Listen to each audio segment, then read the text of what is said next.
Morning my dear students. उम्मीद है आप सभी घर में अच्छे हो, ठीक ठाक हो।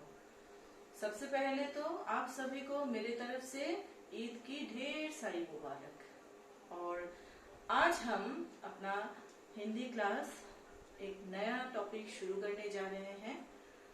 तो नया चैप्टर एक शुरू करने जा रहे हैं जिसका नाम है सही जगह। ठीक है, लेसन 3 सही जगह। ठीक है, तो इस चैप्टर को शुरू करने से पहले हमने पिछले क्लास में क्या पढ़ा था उसको थोड़ा सा हम लोग एक बार रिकैप करेंगे। हमने क्या पढ़ा था? विलोम शब्द पढ़ा था, नए शब्द जो किताब में था वो पढ़ा, वर्ड मीनिंग पढ़ा, क्वेश्चन आंसर्स किया, विलोम शब्द जो एक्स्ट्रा वर्ड्स मैंने आप लोगों को कुछ कराया था जो आपके किताब में नहीं है। इसके बाद चैप्टर से भी हमें क्या शिक्षा मिलता है, क्या सीख मिलती है वो भी मैंने आपको बताया। और उस चैप्टर में किसके बारे में बताया गया? फूलों का राजा गुलाब के बारे में बताया गया। ठीक है, इसके बाद गेंदे से हमें क्या क्या फायदा मिलता है हमें वो भी जानकारी प्राप्त हुई। तो वो चैप्टर लेसन 2 फूलों का राजा हमारा कंप्लीट होता है। आज हम नया लेसन स्टार्ट करने जा रहे हैं, सही जगह। मैं चाहती हूँ आप लोग थोड़ा अच्छे से ध्यान से सुनिएगा। ठीक है, और मैंने लर्निंग ऑब्जेक्टिव्स नए शब्द लिख दिया। आप लोग इसे देख देख कर, मैं पिक्चर भेज दूंगी, देख देख कर आप लोग कॉपी में नीट एंड क्लीन हैंडराइटिंग में लिखना है। तो चलिए शुरू करते हैं आज का हमारा हिंदी ऑनलाइन क्लासेस। यहाँ लर्निंग ऑब्जेक्टिव्स में मैंने क्या लिखा? आकाश में चांद और सितारों के होने के साथ ही चांद के घटने और बढ़ने की जानकारी इस पाठ के माध्यम से प्राप्त करेंगे। यानी कि सही जगह, इस चैप्टर में हमें चांद और सितारे के बारे में पढ़ने को मिलेगा। चांद के घटने और बढ़ने के बारे में भी हमें जानकारी प्राप्त होगी। आज ये पूरा चैप्टर मैं खत्म नहीं करूंगी, उसका पहला भाग जो है हम लोग पढ़ेंगे, उसका जो शेष भाग जो रह जाएगा वो हम नेक्स्ट क्लास में पढ़ेंगे। तो अच्छे से सुनिएगा, मैं आप लोग को ये चैप्टर पहले रीड करके फिर मैं आप लोग को समझाना स्टार्ट करूंगी। चंदनपुर नाम का एक छोटा सा गांव था। जूही का घर झरने से कुछ दूरी पर था। जूही 6 साल की थी। 6 साल की छोटी सी चंचल लड़की थी। वह रोज रात को छत पर झूला झूलती और अपनी दादी से कहानियां सुनती थी। चंदनपुर नाम का एक गांव था। जूही का घर झरने से कुछ दूरी पर था। चंदनपुर नाम के उस गांव में एक झरना था जिसके थोड़ी सी दूरी पर जूही का घर था। जूही कितने साल की थी? 6 साल की थी। ठीक है, जूही का उम्र कितना था? 6 साल।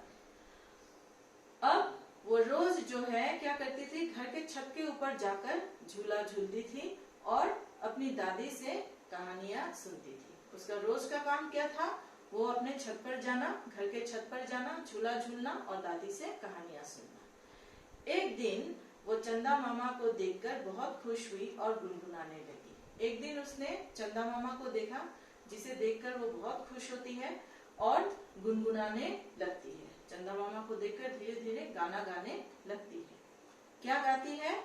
चंदा मामा दूर दूर रहते हो, कभी आधे तो कभी पूरे, घटते बढ़ते रहते हो। चंदा मामा दूर दूर रहते हो। चंदा मामा जो है, आप बहुत दूर रहते हो, कभी आधे दिखते हो तो कभी पूरे दिखते हो। आज अगर हमने आपको आधा दिखा तो कुछ दिनों के बाद हम देखते हैं कि आपको पूरा दिखते हैं। यानी कि आधा और पूरा कभी वो मतलब एक ही रूप में नहीं रहते। ठीक है, जूही का कहना क्या है कि आपको हम कभी भी एक ही रूप में नहीं दिखते। कभी आप आधे तो कभी पूरे दिखते हैं। कभी आप घटते हैं तो कभी बढ़ते हैं।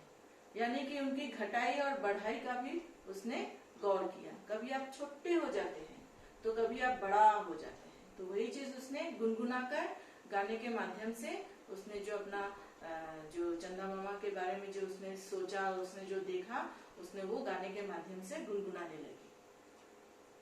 फिर दादी ने जूही को चंदा मामा की कहानी सुनाई। कहानी सुनकर वो खुशी से झूम उठी। दादी ने एक दिन उसे चंदा मामा की कहानी सुनाई, ठीक है, और जूही ने चंदा मामा की कहानी अपनी दादी से सुनकर बहुत ही खुश होती है। अब वह चंदा मामा को अपने घर बुलाना चाहती थी। अब वो सब चंदा मामा की कहानी जो है सुनकर उसके मन में क्या जागा कि वो अपने घर में चंदा मामा को बुलाना चाहती है। यह सोचते सोचते उसे नींद आ गई। ये उसकी सोच थी कि मैं चंदा मामा को अपने घर बुलाऊंगी। उनके बारे में कहानियां सुनकर बहुत ही अच्छा लगा और वो धीरे धीरे वो सोचने लगी कि कैसे उनको अपने घर बुलाया जाए। सोचते सोचते वो सो जाती है।